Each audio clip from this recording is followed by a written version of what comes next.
First Person Advisors is now a subsidiary of NFP, the fifth largest insurance broker in the world, combining local expertise with access to global capabilities and solutions. Learn more at firstpersonadvisors.com.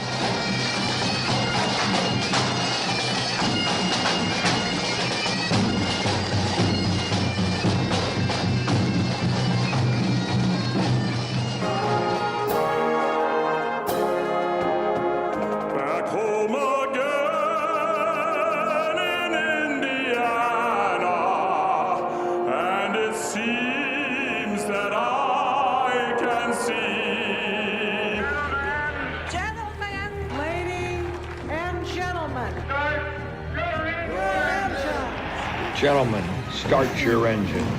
The pageantry, splendor, and tradition of race day in Indianapolis. Doug Boles calls it the best time of the year, and for him, it's about as good as it gets. Except maybe for that first race when he watched in person as a 10-year-old in 1977 when A.J. Foyt took his fourth checkered flag. It's all over. A.J. has done it. He has won his fourth Indianapolis 500.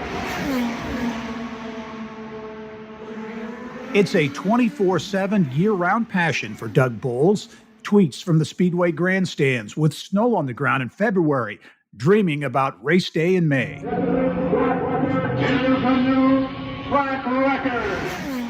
Get to know Doug Boles, the president of the Indianapolis Motor Speedway. Hoosier born and bred, high octane, with a motor that rivals the drivers behind the wheel. And he's my guest this week on the Business and Beyond podcast.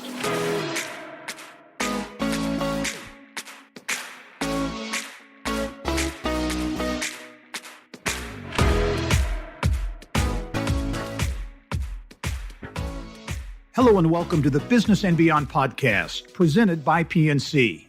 I'm Gary Dick. Well, he was born in Danville, not far from the Indianapolis Motor Speedway. Grew up making 3x5 index cards of Indy 500 qualifiers at the kitchen table. Motorsports creating a special lifelong bond with his dad, a longtime Hendricks County judge, all built around the famed 2.5-mile oval. A proud Hoosier who not only loves life in the fast lane, but also holds family near and dear to his heart, and once in a while likes to hop on a wakeboard or bicycle. Pleased to be joined by Indianapolis Motor Speedway President Doug Boles on this week's podcast. Doug, always great to be with you. How are you? I'm great. It's fun to hear those things that are really my foundation for why I love the Indianapolis Motor Speedway. It really was about a relationship with my dad and all the things that we did as I was growing up, and still to this day, I talk to my dad every day, and the first words out of his mouth are any racing news. So that's been a lifelong bond for the two of us for sure. Well, and your dad, Jeff, his connection to racing is strong, and to the Indianapolis Motor Speedway for many, many years, right? Absolutely. So when he fell in love with it as a kid, and then one of his first jobs out of college was with the United States Auto Club as their yearbook editor, or sort of their PR guy back in the day. And actually, when he left USAC, the guy that slid into his spot was Donald Davidson. So I've had this sort of interesting connection with Donald as well because of my dad. And then even still to this day, if you come to practice on race day, my dad's up in the flag stand helping work. He's 79 years old and climbs right up that 25-foot tiny narrow ladder, and he loves this place as much today as he did when I think when he first fell in love with it 60 plus years ago. That's so cool. Is the month of May, Doug, for you, is it kind of like Christmas? In a lot of ways, it's better than Christmas, right? I mean, it is my favorite time of the year. My favorite moment of the year, those 90 seconds when Back Home Again in Indiana is performed. And for those moments, everybody in the venue, everybody watching on TV is a Hoosier. And for me, it's just because I love so much being a Hoosier. It's that moment when you realize that we're on an international stage through the Indianapolis 500 in our race that people around the world watch. And those are the things that it just hits me that everybody's eyes around the world are on Indiana and the Indianapolis Motor Speedway in that moment. And those really are the moments for me. That's Christmas Eve, right? And then once that green flag falls, Christmas Day has begun. And then unfortunately the checkered flag falls and you got to wait another 365 days to do it again. but you were right in the thick of it, obviously. Walk us through what's race day like for Doug Boles? Well, it's funny. My race day really starts on Saturday morning in a normal year, as we do all the Legends Day activities and the parade and the things that happen. That unfortunately, some of those things won't happen this year, just given the COVID protocols. But traditionally, it starts on Saturday, and then I don't sleep. I'm up all night. Helping the folks here at the Speedway get the venue set up, cleaned up after our Legends Day concert, getting it ready for fans. When we normally have Snake Pit, we're building the Snake Pit stage, and it really is a long day that begins Saturday morning. And then race day, from the moment the gates are open, I really try and interact with fans, really try and be available to any of our staff that needs help to really try and solve problems. The one downside of this job, honestly, is I see 5 or 6 laps of the entire race. The rest of the time, I'm out trying to solve problems and work with our team and our fans. So I don't get to watch the race really like you might as a fan, but it's a small price to pay to really be part of this event. I have more fun watching our fans enjoy it and continue to relive those experiences many times for 60 or 70 years in a row for some of our folks. And so for me, if our fans walk out of here happy, it's a successful day for me. Well, it's got to be especially tough for you because your stepson, Connor Daly, is in the field. How in the world do you manage the emotions, all of the responsibilities you have, and yet trying to keep an eye on what's happening on the track? Really, I think the idea that I have a job that takes my attention away from that probably is really helpful. So I do worry about the start. I worry about the start for all the drivers, but there's that stepdad side of me that worries about Connor getting through the first few corners and settling in and having a chance to get to the end of 500 miles. But once those first 2 or 3 laps are over, I'm really back to work. And the ability to have something to do really does make it easier for me to deal with the fact that Connor's out there competing. So I'm not sure I could do it like his mom does, who's really watching lap after lap after lap. That to me would be a little bit more challenging. You know, one of the things that I get to do that's really cool is I get to actually drive one of those event cars at the front of the 500 on the first couple laps before they get ready to get in their parade formation and then take the green. And I still remember the year that Connor's car caught on fire really at the start of the race. And then before the green started, and sort of vaguely hearing something over the PA about Connor and how disappointing that was. So, those are some of the moments I remember about Connor was, in particular that year, pulling off, getting ready to go see the start, hoping he'd do fine, and then hearing that they'd had a problem even before the race actually started. You mentioned in a normal year, last year certainly was not normal. This is getting back to normal maybe, but not normal. Recently announced plans 40% attendance capped for the 500, about 135,000 fans, less than that for the Grand Prix. You're really going through section by section trying to figure out who's going to be there, who's going to take their tickets, all that. Talk about that process. That's got to be unbelievably difficult and complicated. It really is. One of our biggest challenges is the fact that we're the world's largest sporting venue. We have 235,000 permanent seats. And the bulk of those are sold out by the time the green flag drops every year. And for us this year, knowing that we were going to have to reduce, we actually talked to our customers before we knew what our protocols were going to be and said, hey, if you're not comfortable, no matter what protocols end up being, we want to give you an opportunity right now. Just say, hey, I'm not going to come. I'll take a credit for 2022. And then when the protocols came out, we did the same thing. So what we really had to do is you take a normal venue where we would normally be, and then you have people that have said, hey, I don't want all, or I don't want some of my tickets. And so then you take those out. So we've gotten through that process. And now what we're doing is we're going through the reseating process, which will impact a lot of our folks. They have to maybe move a row or a few seats, and a handful may have to move more than that. But for the most part, I think we keep people in each section. But we've got over 900 sections inside the Indianapolis Motor Speedway, and it's literally by hand. We're going through each section hand by hand by hand. And one of the cool things that the Speedway has maintained, we are one of the very, very few venues that hasn't outsourced our ticketing platform to one of the major ticketing platforms that venues use. So a Ticketmaster or somebody else like that. And those folks do a tremendous job. But for us, our venue is so unique. We felt like keeping it in-house is something that helps us connect with our customer. And in a year like this, it really reinforces that we made the right decision, because it is all about one-on-one conversations with customers, trying to understand what they want, how long they've been in those seats, and really taking care of them, instead of letting some computer just randomly reassign people. So it is a manual job. We've got about 15 people right now in the ticket office that are working 7 days a week to try and make sure that we get everybody taken care of the best way possible. The eyes of the sporting world are always on Indianapolis on race day, without question. But this year, this event, even at 135,000, that's going to be the largest event, right, since the pandemic. So I think there'll be even added maybe interest in things riding on the outcome. It will be, and we take that seriously because we're hopeful that what we can be is a catalyst to getting ourselves back to normal life. So this is a lot of people to have in an event. Obviously, we're the world's largest single-day sporting event in the world's largest facility, and we're all outside. So there are a lot of reasons that we feel really good about that number. But when we made the announcement, I couldn't believe the number of folks inside other sporting organizations from around the world who reached out to say, hey, we're watching, we're rooting you on. This is huge for the sports industry. President of NFL teams, NBA teams, people reached out just to say, hey, good luck. How can we help? This is important to entertainment as a whole. So we get that and we understand it. And we're looking forward to being able to show that you can put on a big event, keep everybody healthy and safe, and get ourselves to a point where hopefully by 2022, when folks come back to the Indy 500, we don't have any restrictions and we're ready to have what we consider a normal event. Yeah, we're all looking forward to that, to be sure. Okay, take us back, Doug, to June. Was June of 2013? Was that when you were named president? July 9th of 2013, yeah. Walk us through that. As you've said, your connections, virtually every aspect of your life is connected in some way to the Indianapolis Motor Speedway and the 500. When you heard those words, when you fully understood that, hey, I'm going to be the president, the guy running this place, what was that feeling like? Yeah, I don't know that I've still been able to put words around it. I come into the Indianapolis Motor Speedway every day and am just really thankful for the opportunity.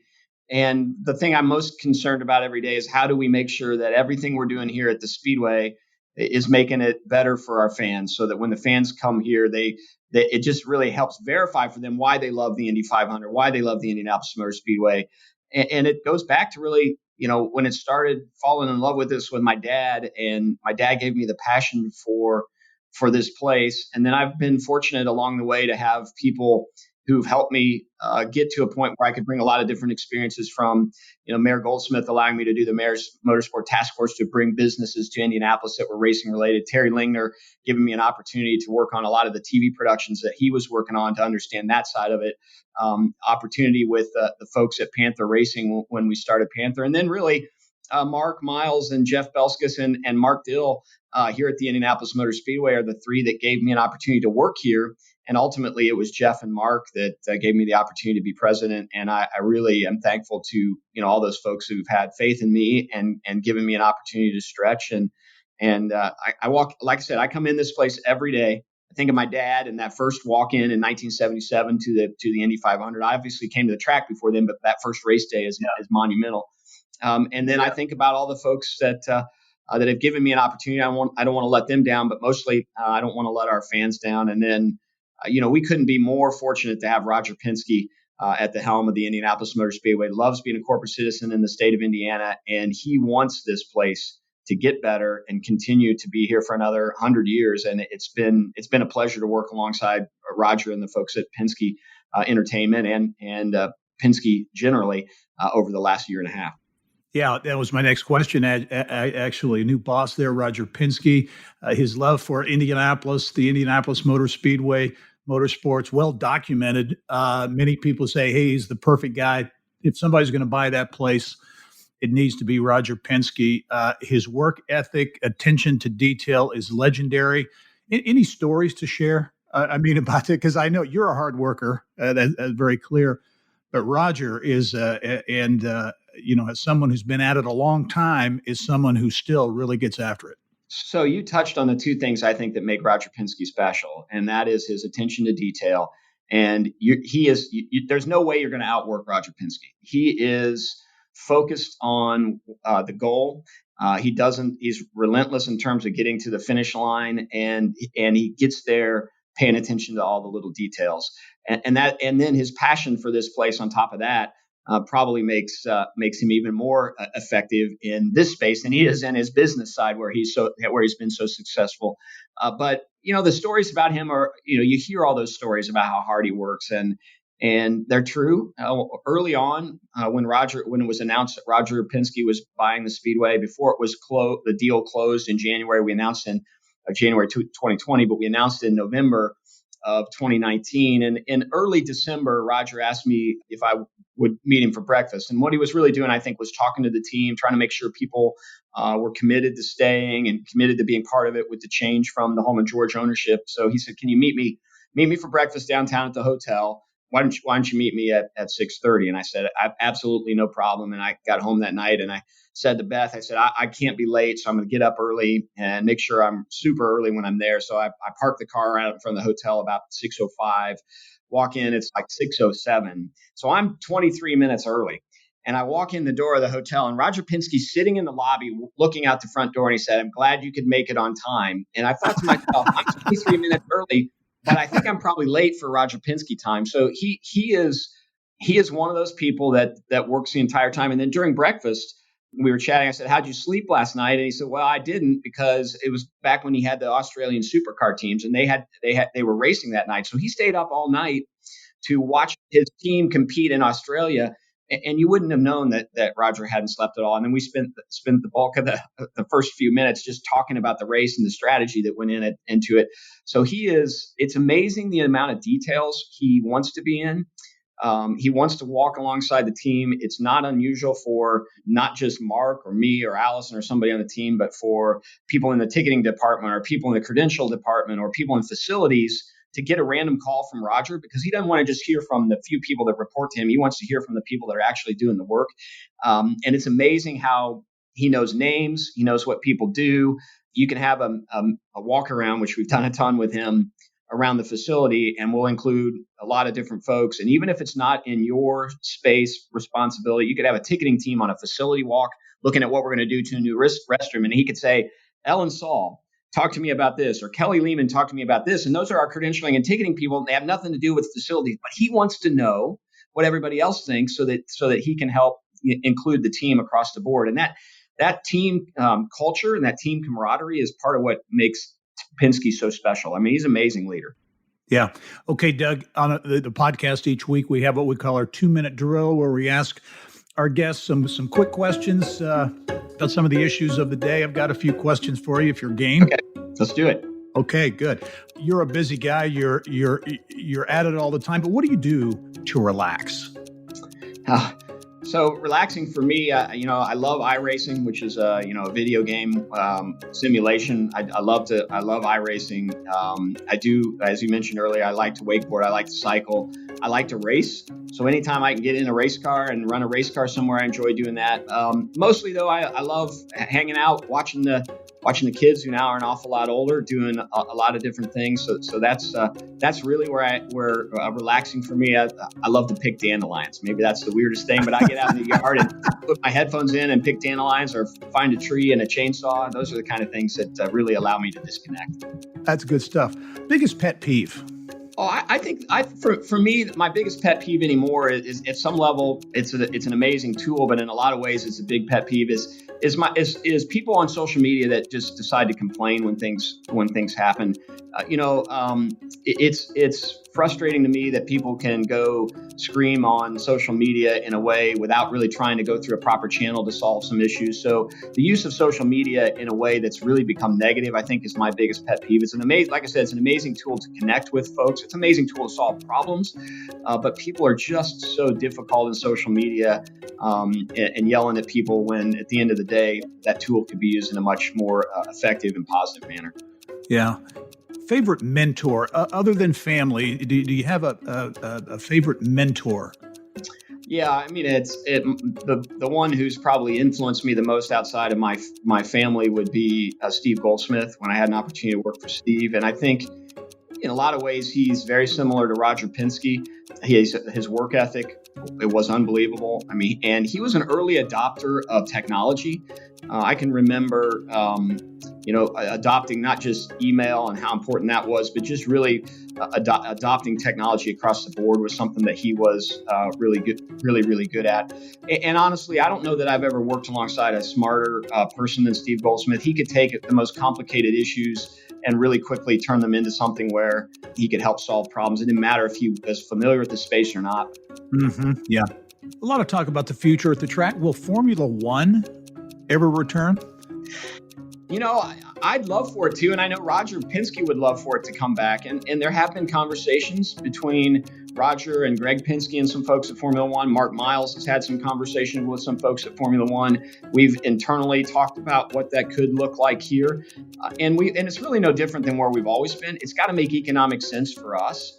And it has to make economic sense for Formula One. So the door's open, I think, on both fronts. So we would love to see that happen some point in time. But again, it's got to be the right program for both Formula One and the Speedway. One of the reasons we've maintained our FIA Grade 1 circuit requirement was because we didn't want there ever to be a day where F1 call up and say, hey, we need you for an event, and we'd have to do some modifications to our track. So there's only 2 tracks in the U.S. that are FIA Grade 1 certified. It's COTA, where they run today, and the Indianapolis Motor Speedway. And we're a little unique in that we have an FIA Grade 1 certificate in 2 of our road course layouts, where COTA is just in 1. So love to have it happen. I think it's still a long shot, but having Roger Penske and the relationships he has makes those conversations more real than they've been in the last 10 years. Yeah, final question in the 2-minute drill for you, Doug. If you had a dream dinner, if you will, a table for 4 at St. Elmo, you and 3 others, who would those 3 people be? Paul Rabel would be one, and Paul Rabel, an amazing lacrosse player who's started a professional lacrosse league, is somebody who from afar I've really enjoyed watching, and is somebody that I think we can all learn from. Still such an AJ Foyt fan, and even though I've had opportunities to do that, anytime I could sit down with AJ and hear AJ Foyt stories, I think is one that's important. And then I think I'd love to sit down with George Bush II. He was an interesting president in a transitional time for the U.S. and love him or hate him, I think he managed a lot of really difficult circumstances really, really well. And I would love just to understand who he was as a person and how all those challenges affected him. And then I'm not sure who a 4th one would be, but those would be the 3 off the top of my head that I'd have at that dinner. That would be a great table to be sure. Well, when we return, big changes at the Indianapolis Motor Speedway and the challenge of balancing change and tradition. Also the future of the track, IndyCar, and a lot more when the Business and Beyond podcast returns.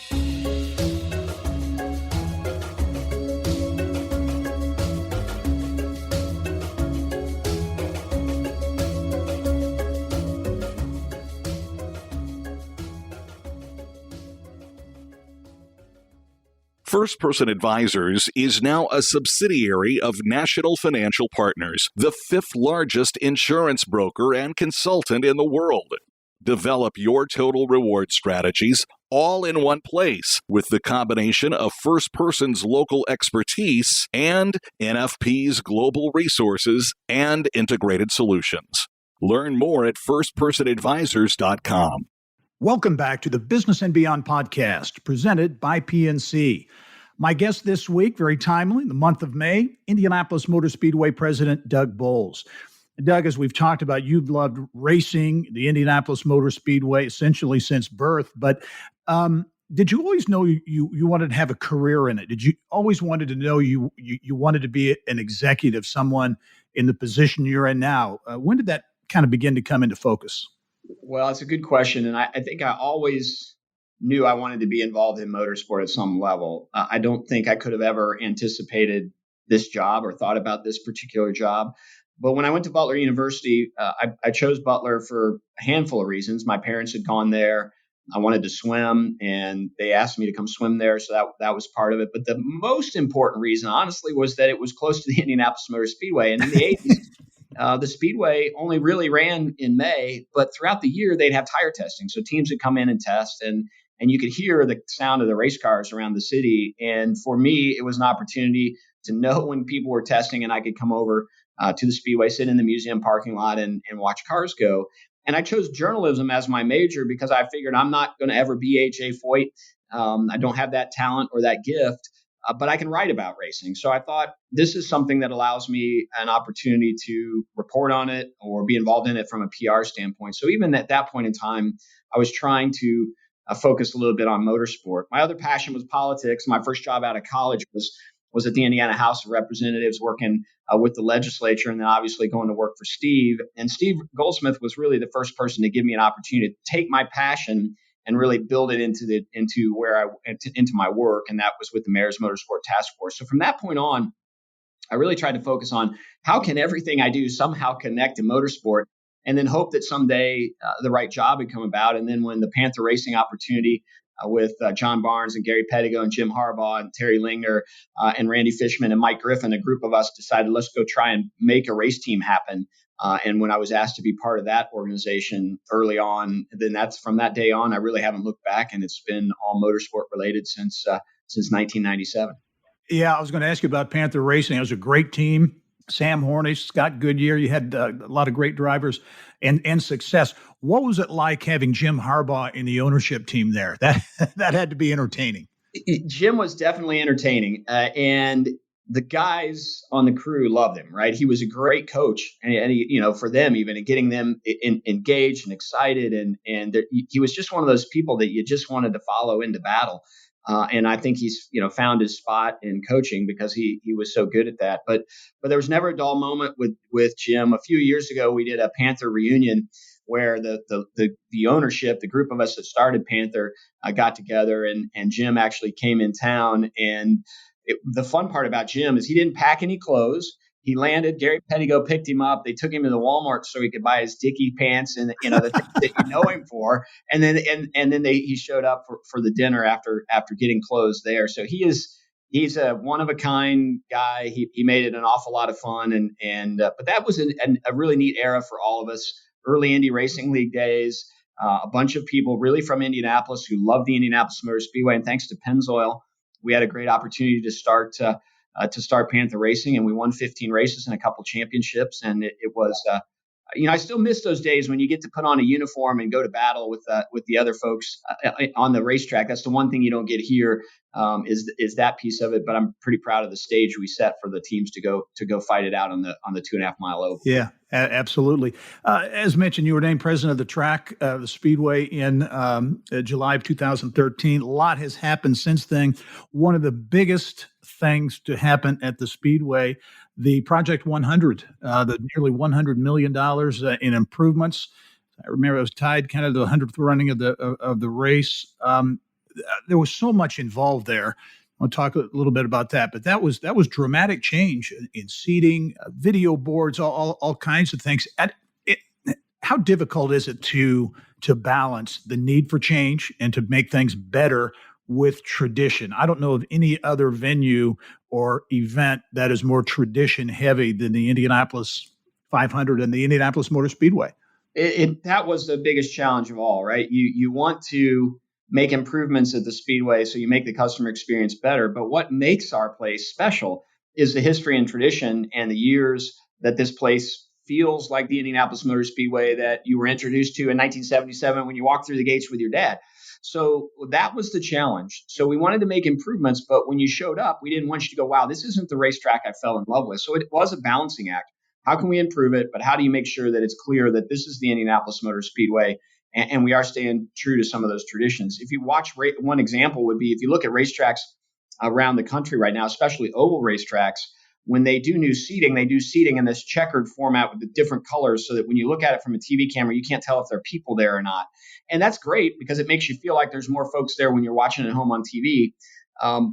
But we decided it was more important for us when we put new seats in to put them back in that green color that people expect the Indianapolis Motor Speedway seats to look like. So we could have done what every other racetrack's done, but we decided that's not what the Indianapolis Motor Speedway does.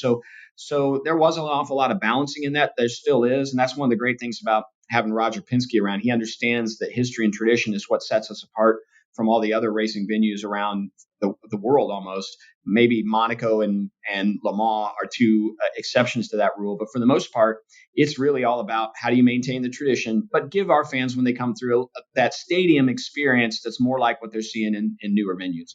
Was there added pressure because of that to make sure you did it right? You talk about the color of the seats and those types of nuances because so many people are so passionately connected to the track and the race. Was there added pressure to make sure this project was pulled off in the best possible way?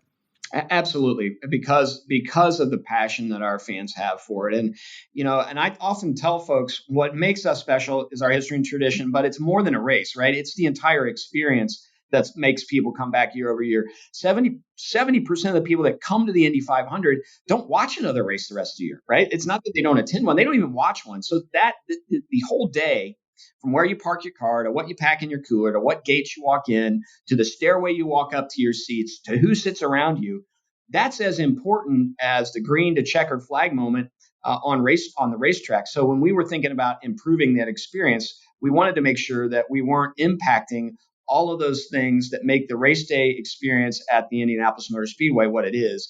And so, yes, there was definite pressure. And there's pressure every time we make a change, whether it's a subtle change or a dramatic change, like adding a snake pit that wasn't the old snake pit, right? I mean, all those things have impacts on the way the fan experiences and thinks of the Indianapolis Motor Speedway. Of my vintage, certainly everyone remembers the snake pit, and the snake pit has made a comeback, right? And that's going to be part of the race going forward because of a lot of it because of those traditions and how many people remember that and translated that into tickets in the stands. So that'll be a part of the future. It absolutely will be. And early on, when we announced the snake pit, guys, gals our age who remember the old snake pit were offended. They're like, how can you do this? This isn't anything like the old snake pit, which was this organic, crazy gathering that turned into, all the stories you hear from the old snake pit or saw in the old snake pit, some of which you try and erase from your memory, are the foundations for a lot of the folks that we talk to today. So I try and call 10 customers every night on my way home. And when I get a chance to have the conversation with them, I'll say, well, how'd you fall in love with the Speedway? A lot of the people started in the snake pit. They can't remember who won the first race that they attended. They came, and then eventually they grew up and they started buying seats. It's the same thing with the new snake pit. We've got 25 to 30,000 young adults under the age of 30 who come not for the race, they come for the music. And now the challenge is, how do you transition them into, this is what I do on Memorial Day Sunday. I'm going to go watch with my buddies in the grandstand and forget hopping around all day long with my friends in the snake pit. So it definitely is creating a new generation of fans. But you had to be careful taking that snake pit name and then applying it to something that was a little different than the traditional snake pit. Took some challenging conversations with some of the old timers like us to make sure they were comfortable with it. Yeah. Well, in addition to the snake pit, let's talk about the future of the Indianapolis Motor Speedway. As you look at what's next, what's down the road, certainly events have been a part of the track and that entertainment piece, and the Rolling Stones, of course. And I think was that 2015? It was. It's unbelievable that was 6 years ago. But in terms of concerts, big name events, will that be part of the future? We've always said that if the right band was looking for the right location and their routing schedule worked out right, and their radius clauses they have with other venues that limit where and when they can play worked out right, that we'd love to host special events like a Rolling Stones. So we don't want to be in the concert business. That's not what we are. We're a racetrack, and we do have concerts as part of our racing. But one of the things Roger's really focused on, which I appreciate, is let's make sure that the events that we have at the Indianapolis Motor Speedway are fitting of the Indianapolis Motor Speedway brand, so they connect well with the Indianapolis Motor Speedway brand. And then when you look at it through the lens of, does this impact in a positive way our community? Is it driving hotel rooms? Is it driving restaurant sales on Main Street in Speedway or downtown? And as you look at those are the kind of events that we want to have. So I think you'll see maybe less smaller events and more of the larger events that have a really nice economic impact on the community. And then this year, Roger really said, let's figure out how we use the facility in a year that we can't have events to impact our community in a positive way. So we had an officer killed in the line of duty, and we had a funeral that for here. We let Speedway High School graduate. We did a couple of toy drives. We did a couple of food drives. Obviously, the Max Vax clinics that we're going through. So I think you'll see us step up and really be really good corporate citizens and use this facility in ways like that benefit the greater good, not just sell race tickets. One other question about the future, and that's the physical plant, if you will, the physical look and feel of the track. Can you give us any idea about things that might be considered? There's been talk about a hotel and conference center and all kinds of development. Obviously, there's a lot of land there, a lot of land that is part of the property. Will we see a physical change to the Indianapolis Motor Speedway grounds? When Roger first was announced as purchasing the Speedway, he alluded to the fact that we're going to look at ways to add opportunity at the Speedway and development in and around the Speedway. We have about 1,000 acres of property, 275 of which is the racetrack itself. The rest of it is external. So I do think you're going to see that over time. But right now, what Roger's really focused on is let's get the Indianapolis Motor Speedway, the facility, in perfect shape. Let's make sure it's ready to go. The racetrack, the grandstand seating, the restrooms, just some of the blocking and tackling. Let's make sure we're blocking and tackling correctly. We're spending an awful lot of time right now at the golf course. And so when the golf course opens in early May, I think our golfers that come are going to notice an amazing investment in what is already one of the best golf courses in the state.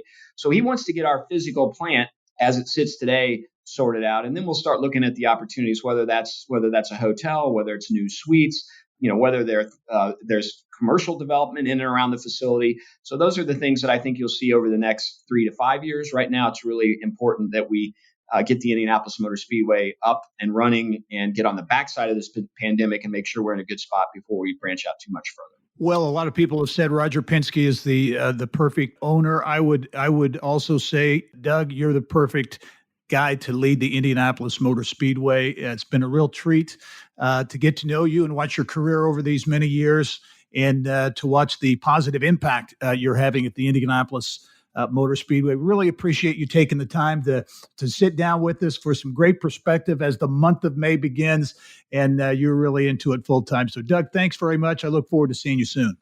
Well, thanks for having me. I'm obviously really passionate about this place, and I'm passionate about being a Hoosier, and I love the city of Indianapolis. And any way that I can use this platform to make all of us look better is certainly what we want to do. And as I said, Roger and Mark Miles obviously are on board with that. And we got a great team here and just love being part of this community.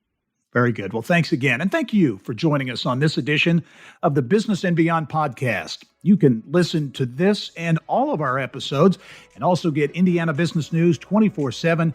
All you have to do is check out InsideIndianaBusiness.com. I'm Gary Dick. We'll see you next time.